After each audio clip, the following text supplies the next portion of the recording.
From inside the Banner offices along the Inner Harbor, it is the Banner Ravens podcast. Paul Mancano and Jonas Shaffer. It is the off season as well, which means Jonas has got a haircut, even though he's still wearing a hat. If you're watching live on Facebook, X, or on YouTube, you can see his lovely green shirt, which is distinct from the green plant behind us. Other shoulder there, Jonas. We are going to be filling this podcast with our breakdown of the top 20 Ravens for 2025. And if you subscribe to the Baltimore Banner, you can already read that list in all its glory. Subscribe $1 for 6 months, by the way. Jonas has compiled this list thanks to votes from myself, from columnist Kyle Goon, from beat writer Gianna Hahn. And this is a list of the top 20 Ravens for the 2025 season. This is not taking into account all their past accomplishments. This is just judging how much value we think these guys are going to bring on the field this season. And what we're going to do on this podcast, Jonas, is break it down, explain our votes, and go through perhaps some controversial ones as well. Yeah, it's a mix of it's entirely an exercise in projection. We're wondering not only how hard would it be for the 2025 Ravens to win without player X, but also how essential are they to the best case version of the 25 Ravens. So obviously, my criteria are going to be different from your criteria. Your criteria are going to be different from Gianna's. But I think there were some interesting differences in how he voted. But for the most part, certainly at the tippy top of this list with Lamar, Derrick Henry, Kyle Hamilton, the rest, there's not a lot of difference of opinion in terms of where these guys actually stand. Yeah, and if you are watching, you can see the list in all its glory here. You might be able to guess who's number one on this list, but we're going to go through it from 20 to 1. And we have kind of grouped these guys into certain sections so that we can break it down more easily for you all.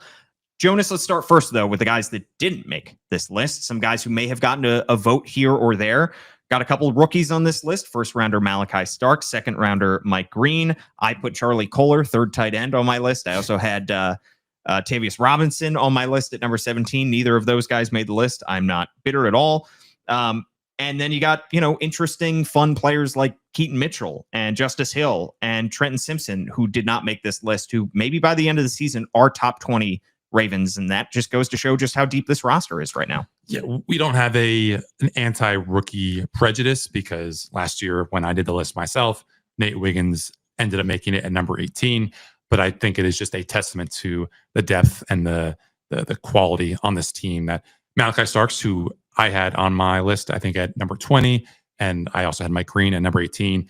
But the fact that you didn't, the fact that Gian didn't, Kyle didn't, speaks more to the quality of veterans on this team and the depth at certain positions than it is like any mark against those two guys, both of whom are, of course, first-round talents. Yeah. All right. Let's start off this list with number 20, and that's right tackle Roger Rosengarten. After just one season in the NFL, we're already putting him in the top 20. PFF didn't love him last year, number 46 tackle, but by the end of the season, he proved his value, despite the fact that it didn't start out great. First snap of the season in Kansas City leads to a strip sack of Lamar Jackson. But by the end of the year, he had proved himself to be the right tackle of the future.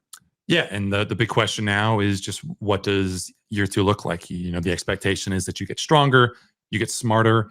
I think we'll see just where he is pretty early in the season based on how much help he gets. That was I think a feature, you could argue a bug of his rookie year was Todd Monken realizing that this guy might have a pretty steep learning curve in the NFL, gave him a lot of help, tight ends chipping, double teams from guards, running backs chipping. If you look at the PFF had a chart that is linked to in our story, basically how much help do these starting tackles get? He got among the most in the NFL. So how much trust does Lamar, does Todd Monken have in this guy and be able to win on the island against some of these beasts that he's going to see in the AFC North and on the Ravens schedule at large? Yeah, and I think if Ronnie Stanley had left in free agency, who Ronnie is also, spoiler alert, going to be on this list, the Ravens might be looking at him as their left tackle of the future. But the fact that you are able to retain Ronnie Stanley, you have Roger Rosengarten entrenched now at right tackle, you feel so much better about your offensive line going forward. Next up, pairing of two here. Two guys who are new to this team but have plenty of seasoning in the NFL. Wide receiver DeAndre Hopkins, cornerback Jair Alexander. Two guys that we kind of lumped together because for different reasons. Hopkins is more about production. Jair is more about availability. Both those guys, there are certainly concerns about their ability to contribute this year. But the question is there's no question that they have immense talent. Yeah, the Hopkins vote was probably the most polarizing. He was as high as number 11, and then he was also unranked on 2 ballots, and I believe I had him unranked on mine. When you look at just what he could be in this Ravens offense, it's interesting because to your point about the depth of options for this Ravens offense, if the Ravens are in a lot of 2 wide receiver sets, then I don't think that D-Hop at this point could reasonably be expected to be wide receiver 2. I think it is still Rashad Bateman, who obviously we're going to be talking about in a little bit of time. So for me, the question is just, what kind of state is D-Hop in? Because 2 years ago, he was over 1,000 yards for the Titans. Last year, he was not giving the Chiefs a whole lot in the playoffs. Is D-Hop going to be more like Anquan Bolden at the end of his Ravens stint, or is he going to be more like Michael Crabtree, where he just wasn't really giving this offense a whole lot? So we'll see just where he is physically. We'll see where he is chemistry-wise with Lamar. I think that's a big consideration here. Does Lamar trust him as a guy who can win those 50-50 balls? Can he, throw the back shoulder stuff and have him be the guy he's always been throughout his career, winning at the catch point, just using those insanely strong hands to pluck balls out of the air? I think it's going to be an interesting training camp, an interesting preseason to see just where those guys are chemistry wise, because that's certainly going to dictate just how much D-Hop sees the field early in his career. But it's going to be fun to see those battles in training camp because there's so many good cornerbacks on this team. You had the perfect opportunity to tease one of our previous podcasts where we put DeAndre Hopkins on a list of all the former Ravens veteran wide receivers who they had acquired, like Anquan Bolden, like Des Bryant, like Jeremy Maclin, and you didn't tease it. We did that. We put DeAndre Hopkins on the list and tried to fever dream. try to predict what kind of output he is going to have this year. Yeah, I mean, you look at his regular season with the Chiefs after he joined the defending champions and had 437 yards in 10 games. And then in the playoffs, he had 29 receiving yards. So a massive difference there. And then in terms of Jair Alexander, great win on the field, just not on the field as often as he should be. Yep, missing half the games the past 4 years. When he's been on the field, even as recently as last year, I still really liked what he did. You have to wonder, would he be able to hang up on an island against the elite wide receivers that are on the Ravens schedule? He did not comport himself all that well when he went against A.J. Brown early in the season last year. A.J. Brown kind of cooked him. He ran away from Jair Alexander, which is kind of surprising because I think Jair coming out of Louisville was a sub 4.4 guy, but he's leaving Green Bay. Maybe he'll find that the grass is indeed greener in Baltimore. He's getting to play with his old teammate Lamar. He's getting to play with a great DB's room. He's going to be pushed as soon as he gets here in training camp. Certainly he's going to have to learn the playbook and get up to speed on all that. But I think he is a guy who, when you talk about just raw talent, total tools, might be the most talented outside cornerback on this Ravens roster, even more than Nate Wiggins. But if he's not on the field, if he's banged up, if he's constantly on the injury report, then he's not going to have much of an opportunity to actually prove that. 17, 16, and 15. We have 3 guys here who are interesting cases. Patrick Ricard, Pancake Pat, is number 17. Couldn't leave him off the list, but also didn't want to put him top 10 just because of, he is not, he contributes so much to this team. He's so crucial to this team. Question is just, he's not as valuable as... And he just doesn't play that. Well, I think 40% snap share last year. Right, exactly. Travis Jones, defensive lineman, going to be sneakily important, I think, with the departure of Michael Pierce to retirement. Ravens are going to need him to step up and perhaps fill more in the run game. And then Kyle Van Noy, pass rusher, who keeps outrunning Father Time. But the question is, for how much longer can he do that? Yeah, that's probably the one that's the ranking that I think is most the biggest dissonance with what he actually brought to the Ravens last year. You're talking about a guy who was top 5 in the NFL in sacks, and he's not even top 10 on this team in terms of total value. And it is a game of projection here. I think we're expecting Odafe Oweh to have a higher ceiling this year and perhaps even a higher floor because of where he is physically, because of where he is in his development curve. But we should be giving Kyle Van Noy his flowers. That the fact that he is finding himself as a pass rusher this late in his career, having the opportunity to specialize with Chuck Smith, be a guy who had the highest according to PFF, the highest win rate as an edge rusher in his entire career at age 33. Just you got to give it up to him and what he can be. And it wouldn't surprise me if by the end of the year, maybe Mike Green has surpassed him in the kind of designated pass rusher vein on some of these high leverage spots. But you look at what KVN was able to give this team down the stretch last year. It was basically a sack a game after he got back from the bye. He was, I think, led the Ravens quarterback hits in that playoff loss to Buffalo. So the fact that he was able to, despite playing, I think, about 60% of the snaps last year, still have some juice in those legs down the stretch. You really can't undersell what he could be still at age 34 for this team. Our next grouping of three here: tight end Isaiah Likely, cornerback Nate Wiggins, wide receiver Rashad Bateman. Jonas, of those three, you had Nate Wiggins ranked the highest at number 9, a top 10 player for you. Why are you so bullish on the Ravens' second-year cornerback? I think you just look at where he was lacking last year. It was strength, and now he's put on 10 pounds of muscle. You wouldn't really look at a guy like that as we did during OTAs and say this is a guy who's packed on a lot of muscle, but he is still a pretty spindly corner.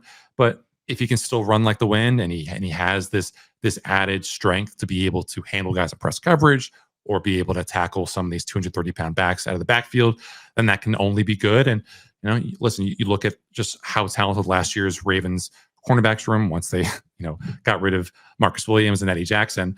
He led that group in basically average separation at the catch point, according to Next Gen Stats. So when the ball was arriving at these target receivers, no one was on average closer to those targets than Nate Wiggins was. Not Marlon Humphrey, not Kyle Hamilton. It was Nate Wiggins. So, is he going to be a guy who could possibly fall off this year as teams go after him in the way that they went after Brandon Stevens last year?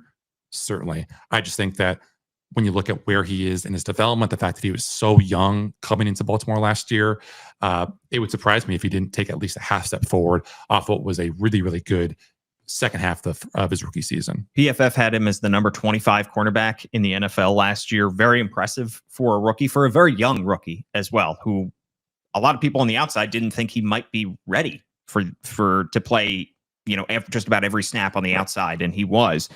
I just worry about progress not being linear always, and I worry about the fact that cornerback coverage, secondary coverage is not particularly sticky year to year. But the fact that he stuck through the first half of the season when the secondary was one of the most maligned in the NFL, and he made it to the other side, and he turned out to be a very good cornerback by the end of the year, I do have high hopes for him for this upcoming season. In terms of Isaiah Likely, this is an interesting case because so many people saw what he did in the second half of the 2023 season when Mark Andrews was sidelined and envisioned a future tight end 1. And then Mark Andrews got healthy, came back, scored 11 touchdowns, and we were all kind of reminded that, Isaiah Likely is still the second fiddle in that tight end room. I still think if Mark Andrews leaves in free agency, we could see a massive leap from Isaiah Likely in 2026. If he is the guy, now he's entering his contract year too, but if he is the guy that the Ravens decide to bring back and prioritize, he could take a massive leap. I just don't fully expect it to happen this year because Mark Andrews is still on the team. Yeah. And certainly there's probably 3/4 of our audience right now that's listening to this that is freaking out at Isaiah Likely being 14th. And if you were watching on our social platforms, seeing that Mark Andrews was top 10, probably not thrilled, probably not over the moon right now with how our voting turned out. But listen, we both really like Isaiah Likely. We think that he's made strides as a receiver, as a blocker. Certainly he's got that, out of structure bond with Lamar Jackson that makes him so good and so fun to watch. But he only had 477 yards last year. That was about 200 fewer than Mark Andrews.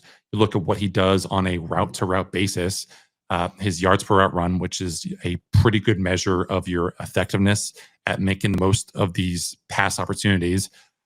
He had never been better than he was last year, and yet he was still, I think, a pretty significant step down from Mark Andrews last year. And last year was pretty clearly Mark Andrews' worst year in a long, long while. So even though you have these two guys on seemingly opposite trajectories, I think people might be over-indexing for what Isaiah Likely did in the playoffs last year when, we should say he was probably their best overall receiver. But I just still think what Mark Andrews could offer this offense in 2025 is, to me, a little bit more than what Isaiah likely could. In terms of Rashad Bateman, another guy who has plenty of stands in corners of the internet. Do people still say stands? Yep. Okay, good. Well, I don't know if we should be the ones to judge what people still say, though. No.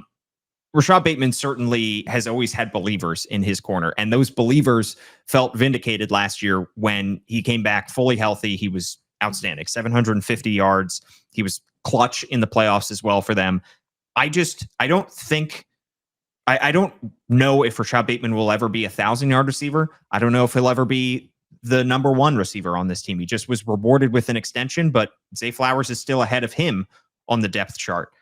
What do you see for Rashad Bateman this year? Do you think that there is another leap in there for him, or do you think that what we saw from Rashad Bateman in 2024 is kind of what you can expect in terms of the upper echelon of his production? Yeah, I mean, I think if you put him, let's say he ended up in Dallas, if that trade did come together and the Ravens did deal with Rashad Bateman and the Cowboys got Rashad Bateman instead of George Pickens, I think in that offense, with how bad the running game is and how high volume their passing game probably will be, I think Bateman could easily be a 1,000-yard guy, next to CeeDee Lamb. But this year, imagine if Dallas had Derrick Henry and Rashad Bateman. Derrick Henry, the guy they should have signed 2 years ago. I wish the Ravens were playing the Cowboys this year. And Rashad Bateman, because I don't think they're going to be meeting in the Super Bowl. Really? No. I think Bateman does a lot of stuff that is complementary to Zay Flowers, because Zay, even though he is wide receiver one, he is not wide receiver one in the way that I think you think about it when you talk about drafting guys. For instance, like he is not going to be the guy that you line up as that traditional X, ask him to be a ball winner downfield. Rashad Bateman last year was the guy who the Ravens would set out on the isolated side of the formation and say, go beat your guy. And Rashad Bateman did a better job of it than Zay Flowers did. The Ravens rewarded him with more routes that way. So even though, just out of kind of sheer morbid curiosity, I would like to see him get more snaps inside, become more of a slot machine, have D-Hop be the X receiver, or Devontae Walker being the guy who's running these big clear out routes, just using his speed to open up space over the middle. I just think that for me, Rashad Bateman is still a young guy. He's still coming up. He's still developing that chemistry with Lamar.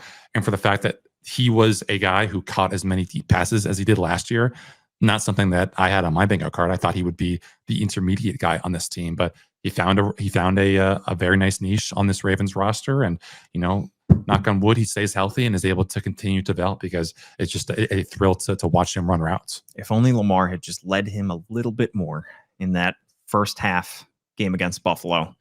Instead, catches that ball inside the 5. Yeah. Ravens aren't able to score a touchdown. They settle for a field goal. Yeah. What we could be sitting here as having watched the Super Bowl parade. Yeah. Right now. Right now. I don't know why they have it in July.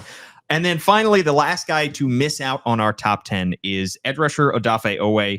Is this the year that he finally takes the leap? Now, I don't want to discount the leap that he took last year. He has been steadily progressing in his career. We knew that he was going to be somewhat of a project as a late first-round pick out of Penn State, and he has been adding production with each passing season. He's added a lot of muscle this year. He's entering his contract season. It feels like all the cards are there for him to be able to finally catapult himself into the upper echelon of pass rushers. Yeah, I mean, that's a pretty nice cocktail for a breakout season. You think of Patrick Queen when he was entering similarly choppy waters. The Ravens had given the big deal to Roquan Smith, and there isn't really an analog for that. But I think you could say that the investment of Mike Green suggests that this is probably Odafe's last year, because I don't think they're going to have a whole lot of space in the cap for a potentially bank breaking edge rusher. But he's bigger, he's stronger. You would assume that he is still just as fast at 265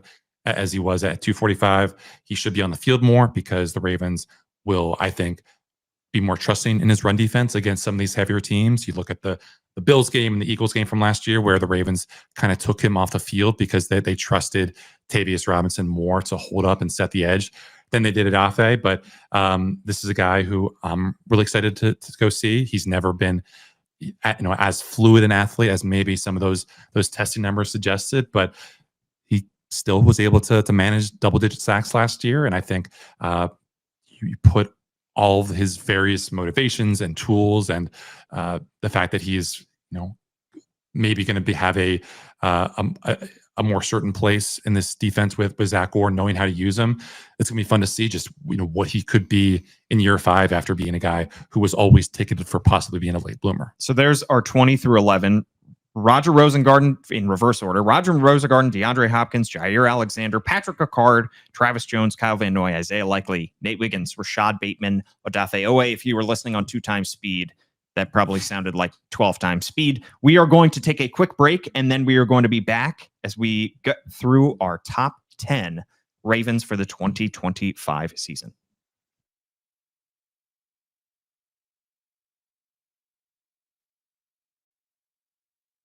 All right, we are back with our top 20 Ravens of the 2025 season. And Jonas, we have gone through 20 through 11. Now we are going to go through 10 through 1. And if you are watching on Facebook, X, or YouTube, you can see the list. And we've once again kind of grouped these together.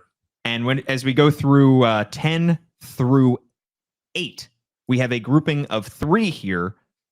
Number 10, Zay Flowers. Tied for 8th, Mark Andrews and Nnamdi Madubuike. Jonas, let's start with Zay Flowers. Do you feel like we underrated Zay Flowers in our voting? I think you guys underrated him. I had him as number 8 overall, and so did another ballot. He went 8, 8, 9, 11. Mark Andrews, maybe we can save the outlier ballot until we talk about him. But I just think that wide receivers are inherently more valuable, more important to a modern passing offense than tight ends. With all due respect to Mark Andrews, it's hard to imagine last year's offense being as good as it was without Zay. He had one of the best seasons for a Ravens wide receiver in franchise history. He made the freaking Pro Bowl for the first time as a wide receiver. And I think there's still more that he can do. You look at his highlight package at BC, and he was the deep ball guy, despite not getting great service from those BC quarterbacks. And a lot of his best plays last year were him taking a short thing, make it into a longer thing, catching, those crossers over the middle like he did in that incredible game against Denver, and just breaking it off for a touchdown. Not a whole lot of instances of him running by guys on deep posts or go balls. And I still think that he has that in his bag. He is a legit 4.4 speed kind of receiver. Obviously his size can be a little bit discouraging maybe if Lamar is looking there and considering all of his options. But I just think that for him to do what he did in year 2 and now be coming into year 3, despite being the first guy perhaps on the scouting report for a lot of defenses last year, I just think that what we saw last year could easily be exceeded in this year. I think you are not giving me enough credit, who had Zay Flowers ranked as number 9. So only one spot behind you, Jonas. And I did have him ahead of Mark Andrews, and we'll get to that conversation in just a bit. The only thing that I really had concern with for Zay Flowers is the first half production versus the second half production. It was a storyline for most of the season. He kind of rectified it as the season went along, but he had almost half as many catches in the second half of games than he did in the first half of games. Part of that is due to the fact that the Ravens were winning a lot of games. They leaned more into their running game in the second half, but there were certainly some times where he would have great first halves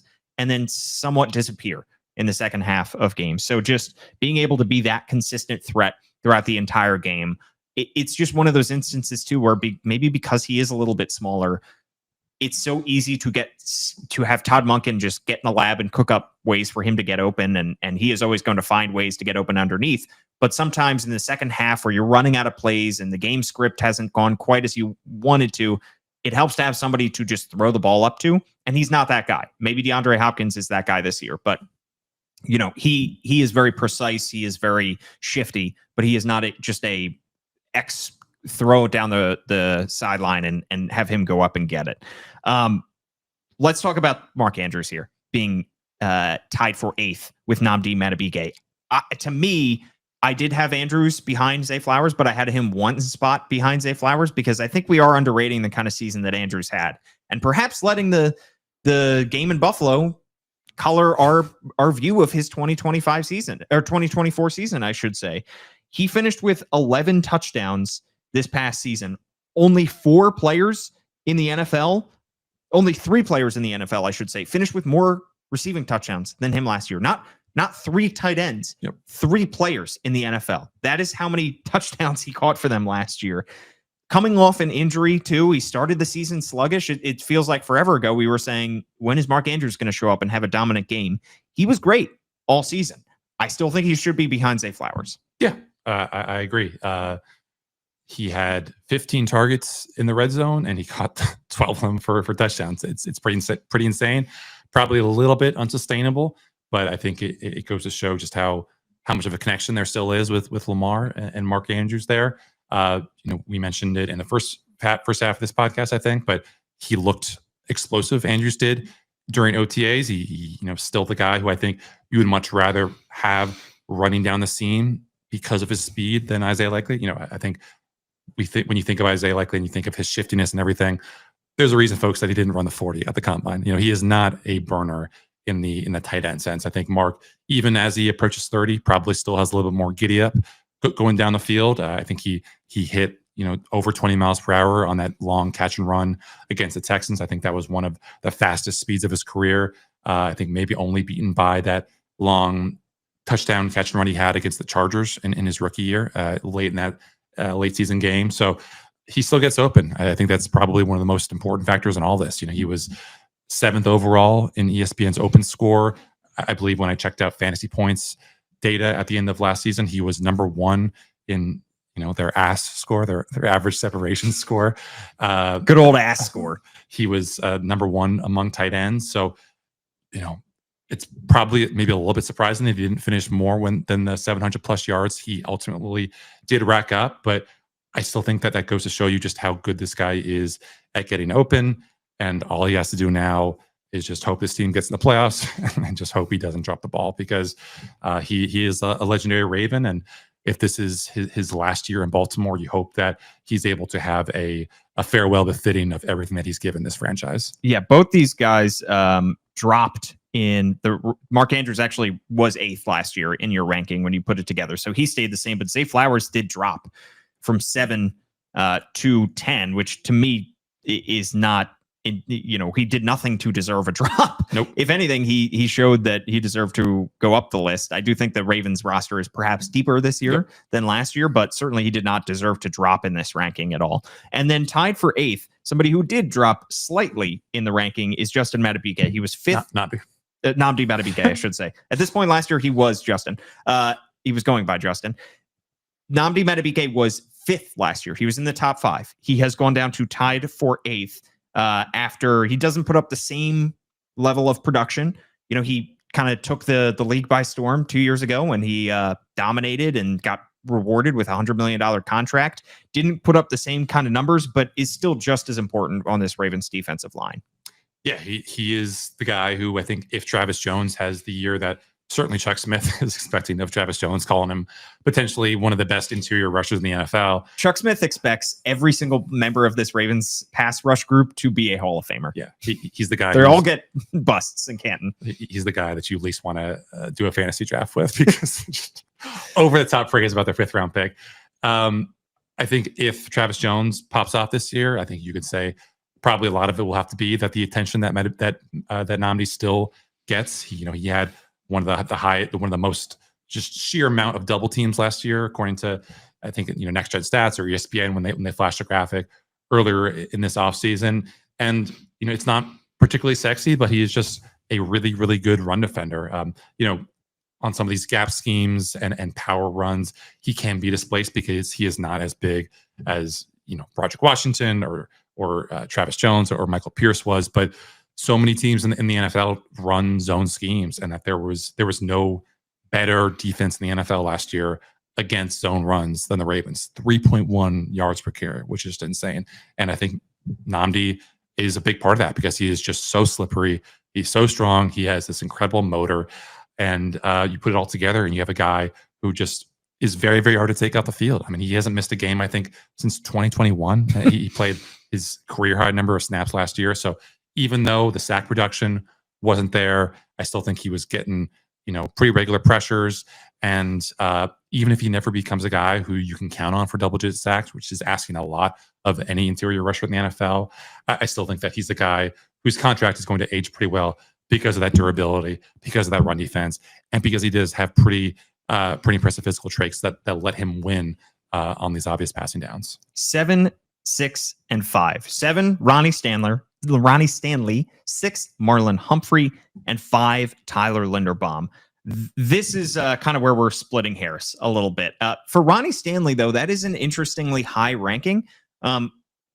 We came into last season talking about the fact that the Ravens were turning over 3 spots on the offensive line, and then you also had the question of Ronnie Stanley. You had 3 new starters along that offensive line, but you were also saying, well, what version of Ronnie Stanley are we going to get, and how much of Ronnie Stanley we're going to get? The Ravens obviously, had a lot of confidence in him, but not to the point where they had him extended beyond this past season. He went into 2024 being a contract year, and he absolutely delivered, but still not considered one of the top tackles in the league by PFF. And I wonder if those days of him being considered a top 20, top 15 tackle in the NFL may be behind him.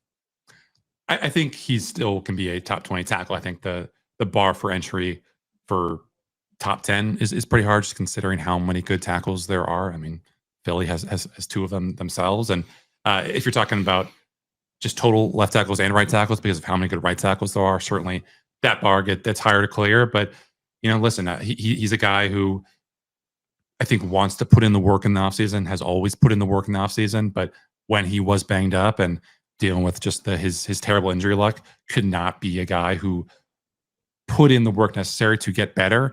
And you would hope that with him having a second straight, relatively healthy offseason, he could get closer to where he was before everything went south for him, which was a guy who was potentially on a Hall of Fame track.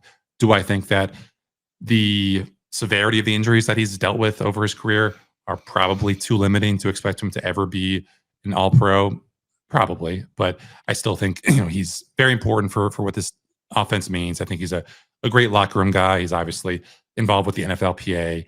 And PFF, I don't think, loved his run blocking last year, which is why he wasn't even in their top 30 tackles overall. But you look at the stats, and the Ravens, when they were turning up yards last year, it was toward the left side of that line. I think you give a lot of credit to Ronnie and his movement skills and what he's still able to do technically. So is he, better, quote unquote, than, let's say, Zay Flowers at this point, relative to the league median for the caliber of play at those respective positions? Probably not. But left tackles are so important in this offense, so important in any offense. I think that's probably baked into the balloting that he got. And we talked so much about the depth of this Ravens roster and the fact that it is one of the strongest rosters in the NFL from top to bottom. To me, that is a huge reason why the Ravens, we expect to have a lot of success this year. That's why they've had a lot of success the last few years. But to me, what makes them a true Super Bowl contender is you look at the guys at 6 and 5 on this list, Marlon Humphrey and Tyler Linderbaum, and you almost take them for granted because they are so very consistent, and they are typically Pro Bowlers when they're healthy. And when you look at other rosters around the NFL, you slot Marlon Humphrey, Tyler Linderbaum onto some lesser rosters, I think they would be 3 and 4 on those teams. But the Ravens just have so much great top end talent in addition to the depth that they have beyond that. So to me, Marlon Humphrey and Tyler Linderbaum are 2 perhaps underappreciatedly great players.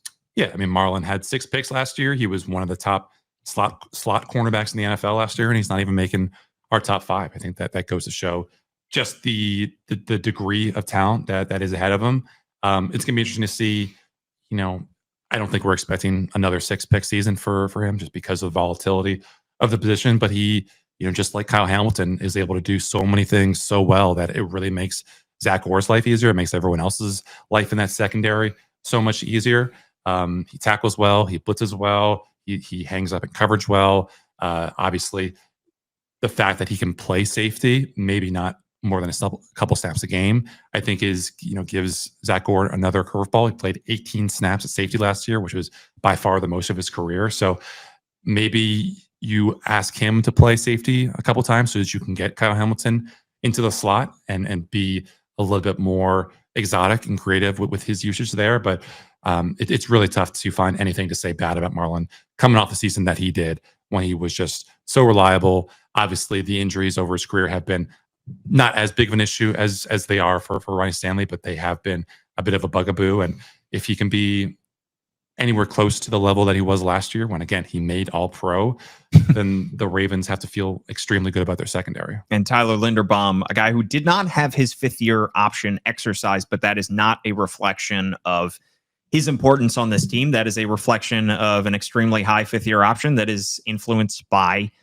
tackles that get paid a lot of money and not centers that typically don't get paid as much money. However, I do expect the Ravens to offer him a contract extension, whether it's this offseason, whether it's in the near future. And I expect him to be their center going forward because he has been everything that they have asked from him and more as a former first-round pick. Yeah, I mean, he hasn't been flawless in pass protection. You think about that Eagles game where the Ravens, the entire interior just kind of got worked by the big boys along that Philly front.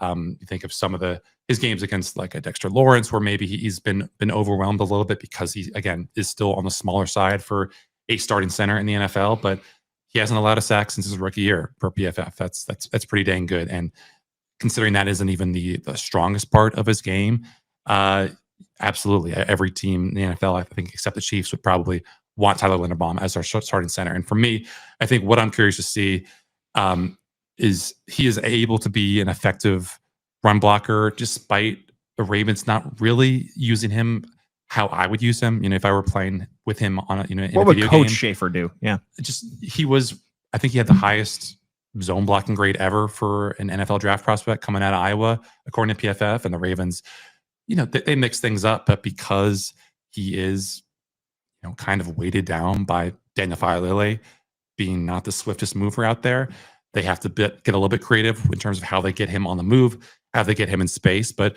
you think back to just how successful the Ravens were with their screen game last year, at the tip of that spear, when you have those guys going out into the left flat or the right flat for Justice Hill, for Zay Flowers, for Derrick Henry, Tyler Linderbaum, because of how well he moves and how well he blocks, is always out there just taking on guys, clearing a path. And I think you would want him to see used more like Jason Kelce was during his Eagles heyday, not being asked to do these double teams where he could be more effective, like I said, in a kind of zone heavy scheme, but you have to make certain accommodations. And obviously it's really tough to quibble with what the Ravens did on the ground game last year because no one was really close to just how effective they were overall. And let's get to our top 4 here. We have Roquan Smith coming in at number 4. And the conversation around Roquan the first half of the season was different from the conversation the second half of the season. And it's also interesting because we talked so much last offseason when Patrick Queen was a free agent. We said, well, how much of his value is due to the fact that he's playing next to Roquan Smith? How good is he going to be when he is separated from Roquan next to him?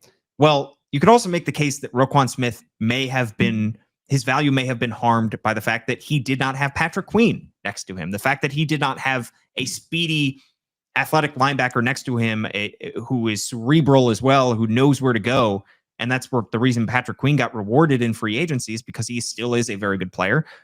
Trenton Simpson just is not that. He might be eventually. He is very athletic, but he just was not an above average linebacker last year. And that's the reason that the Ravens went away from him in the latter third of the season. For Roquan Smith, PFF had him as the number 36 linebacker last year. I do think his value was partly hurt by the fact that the Ravens had a bit of a revolving door next to him. Yeah, and when you dig into that PFF data, I think, as I did earlier this week, when you limit it to just the kind of finishing kick for the Ravens season, he was a top 10 linebacker by PFF grade. And obviously, you can kind of take or leave PFF grades for what they are, especially a position where it's really tough to tell what exactly someone's assignment was. Like linebacker, there's so much asked of these guys and where they should be, what kind of landmarks they're supposed to hit, that a lot of it is, I think, a guessing game for some of the PFF analysts. But it was interesting when you think of just how awful the Ravens were to start the year in pass coverage in general. Roquan was not immune to that. 337 yards from week 1 to week 10, which was among the worst in the NFL. But then you have the Ravens switching safeties in week 11, sending Marcus Williams to the bench, moving to Kyle Hamilton and Darius Washington as those two traditional safeties. You have Trent Simpson benched in week 12. Over his final 7 starts, Roquan gave up 77 yards in coverage, and that's including the playoffs. So I think when we talk about just who were the kind of not bad actors, but who were the victims of the Ravens passing game failures early last year, I think we probably overlook Roquan. And it's tough to say how much of that poor start was just a function of some misalignment with him and the safeties and everything. We should say that he didn't look in the best shape physically early in the year. Looked like he was carrying maybe a couple more pounds than he should have been. Certainly think about Rashee Rice roasting him a couple times in that week 1 game against Kansas City. But Roquan got on his horse. He got back in gear. And everything that he gives to this team in the run game as a leader, a guy who is smart enough to recognize tendencies and call out plays before they start. There just aren't a whole lot of linebackers who I think you would take ahead of him in any season. We have a tie for number 2, and this kind of lets us off the hook because I think both these guys, this was maybe the toughest decision that I had to make, ranking these guys 2nd and 3rd. Yep. We couldn't put them in a tie. This is individually, this is just how the voting came out here, because both these guys you could make the case for being the 2nd most important player on this roster. Safety Kyle Hamilton and running back Derrick Henry. Derrick Henry signed to a 2-year deal last offseason, is better than even our wildest dreams could have predicted. And safety Kyle Hamilton, in a year where the Ravens secondary, especially in the first half, was not what they had hoped it was, he was the steady piece, and he was moved back to more of a traditional safety as opposed to being the chess piece that he was under Mike Macdonald, and he still made the most of it. He was still elite. Ravens probably don't have that luxury anymore after our Darius Washington went down with an injury for perhaps the entire season. He's going to be playing next to a rookie, Malachi Starks, but you have confidence in really no other safety in the NFL more than you have confidence in Kyle Hamilton. Yeah, and I guess the question that I have to offer here, I had Kyle number 2 over Derrick Henry by virtue of the fact that he is on the field for every snap. Derrick Henry can be a 3-down back, but the Ravens prefer to have Justice Hill out there in some situations. But if you are only talking, let's say that Kyle Hamilton, because of how this defense shakes out, is only playing as a free safety, as a box safety, and Roquan gets a competent starting linebacker next to him, does that change your evaluations of maybe what they could be value-wise for them? Because you look at last year, the splash plays for Kyle Hamilton, as Eric DeCosta said at the end of last year, were not there for him in the way that they were for him in 2023. His interceptions were down. I think he did have more forced fumbles. Certainly the overall pass defense was a little bit more solidified, but we also have to give some credence to the notion that the Ravens were not playing a gauntlet of high floor passing attacks down the stretch last year. So I'm just wondering, does limiting Kyle Hamilton to only a role that's as far away from the line of scrimmage as he could possibly be, will we be saying this guy is as hot shit as we all know him to be because he's not going to be as flexible, as malleable as he has been for this Ravens team in the past? Yeah, I mean, it's splitting hairs for me. Any one of these top 4 guys you could put, except for number 1, you could put in any order. Yep. And still feel good about it. So to me, it's difficult to say, well, one guy is a tick better than the other. And the fact that we're talking about who their running mate is at those positions goes to show just how close these decisions are. I also think that I think how highly we think of Kyle Hamilton probably was a demerit for Malachi Starks in this case, because I think anything that Malachi Starks does well this year, we will probably just naturally ascribe to the brilliance of Kyle Hamilton, which is a little bit unfair to Malachi or to anyone playing next to Kyle Hamilton. But such is life in the NFL when you're playing next to this physical freak who also happens to be just a computer a NFL supercomputer. Yeah, and then in terms of Derrick Henry, rewarded with another contract extension this offseason. He is a guy who benefits from his running mate, so to speak. He benefits from playing with Lamar Jackson. Wants to retire a Raven. Could have 2,000 yards and end up in an Adam Sandler movie by the end of it. But there's no reason to believe that he is slowing down anytime soon. Nope. Led the NFL in rushing yards over expectation, even more than Saquon Barkley did last year. I think that there's a fun thought experiment where if you say Derrick Henry and Saquon Barkley switch places, who, does Derrick Henry end up with more rushing yards than Saquon did? He's probably not doing any backwards leaps over defenders and ending on Madden covers, but he's a beast. He still runs fast. You got a chance to look at him during OTAs. He looks like he has even bigger biceps than normal, which is already pretty disgustingly big. So not quite as big as mine, but you got what they call a sleeper build, right? Yeah. This offense should have a better run blocking core, I think, with Violet hopefully taking a step forward and Andrew Voorhees maybe giving a little bit more oomph there at left guard than Patrick McCary offered.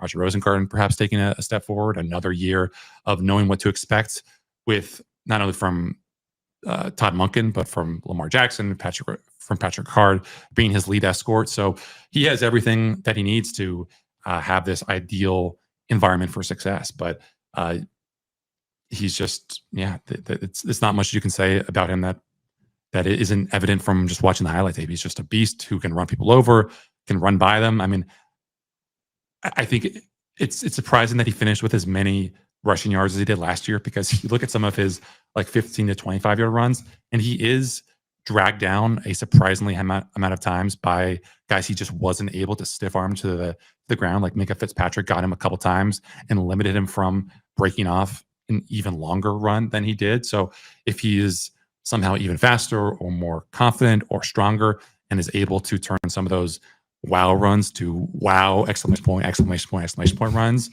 who knows what records might be within his reach this year. Yeah. And then finally, number one, of course, Jonas, it's Rasheen Ali. That's right. It is the former Marshall product at running back, guy we expect to have a big year this year. No, it is Lamar Jackson, who takes home the number one spot. Jonas, not much else you can say about a guy who should have won his third MVP this last year. Yeah, it's a pretty staggering list of accomplishments already. He gets to remain with a offensive coordinator for the third straight year, which is a nice thing to have for your Super Bowl, your MVP caliber quarterback, guy who's trying to take the Ravens to the Super Bowl. A lot of very good quarterbacks around the NFL do not have the luxury of having a play caller stay for 3 years and being able to build around a core that has been as consistent as the Ravens has been. So, nothing that we say is really going to matter until the playoffs come knocking and Lamar gets his chance to rewrite this narrative. But at worst, he's a top 3 quarterback in the NFL. I think if you're doing those pecking order, those power rankings, we know that he continues to take strides every year. Will he be as outrageously efficient on scramble plays and outside the structure and out of structure plays as he was last year? Probably not. But he's probably going to have more options, more weapons than he did last year, and more confidence in doing that. He's going to have more empowerment to get this offense to the plays that it needs to before the snap. That's a thing that we probably should have mentioned with Tyler Linderbaum, just his role in empowering Lamar and getting the offense to have the right protections, have the right play calls, do everything that they need to set themselves up to succeed. But yeah, Lamar is Lamar. He's the straw that stirs the drink. He is the ultimate deodorant for this franchise when it needs it, and it's a blessing to say that we're going to be watching him for another year. How about the fact that was it during mandatory minicamp or was it during training camp when John Harbaugh said our vision for Lamar Jackson is for him to be the greatest quarterback of all time? Right. And at that point, that drew a lot of laughter, a lot of chortling from national media. And we ourselves talked about how that's not a realistic expectation until he's able to get over the hump and win a Super Bowl. Yep. That remains true. Lamar Jackson still needs to get over the hump and win a Super Bowl. And I wish he had another MVP in his trophy case at this point that he could point to as a 3-time MVP. But he's still only 28. And you just look at what happened to the Chiefs, and it's not ridiculously out of reach. I mean, that's the crazy thing. I still think he is behind Patrick Mahomes, obviously, who is still on track to be the GOAT, who is also still behind Tom Brady, who is the current GOAT. But Lamar Jackson is just the fact that he's in that conversation and he has so many great years yet to go is a real testament to his career. Already the most perfect passer ratings in a career, most rushing yards by a quarterback in a career. I think the only quarterback to pass for over 40 touchdowns and fewer than 4 interceptions in a single season. He gives the Ravens PR staff a lot to work with in terms of credentials. Yeah. All right. There's our top 20. Let's go in reverse order. Roger Rosengarten, DeAndre Hopkins, Jair Alexander, Patrick Ricard, Travis Jones, Kyle Van Noy, Isaiah Likely, Nate Wiggins, Rashad Bateman, Odafe Owe. That's 20 through 11. And then the top 10. Zay Flowers, Mark Andrews, Nnamdi Madubuike, Ronnie Stanley, Marlon Humphrey, Tyler Linderbaum, Roquan Smith, Kyle Hamilton, Derrick Henry, and Lamar Jackson. Jonas, would that bit have been funnier if I had said Tylan Wallace instead of Rasheen Ali? Probably. I would have also accepted Tyler Loop. Tyler Loop would have been pretty funny as well. Or if I picked John Hoyland, that'd be good. Yeah. We are going to have one more podcast before the start of training camp. We're going to have our own Gianna Hahn on to preview training camp and do a little fun exercise as well. We are grinding through the offseason as we barrel towards real football being played on the field. At Jonas_Shaffer is his handle. I'm at Paul Mancano and at All Banner Sports. Subscribe to the Baltimore Banner, $1 for 6 months, and subscribe to the Banner Ravens podcast. Tell your friends about it. Write us a 5-star review on Apple Podcasts, and I will read it out here on the show. Thank you so much for tuning in. Let us know what you think of our rankings. If you think that they're garbage, let us know. And, I won't read it out on air. They don't need an invitation. They don't need an invitation. True. For Jonas Shaffer, I'm Paul Mancano.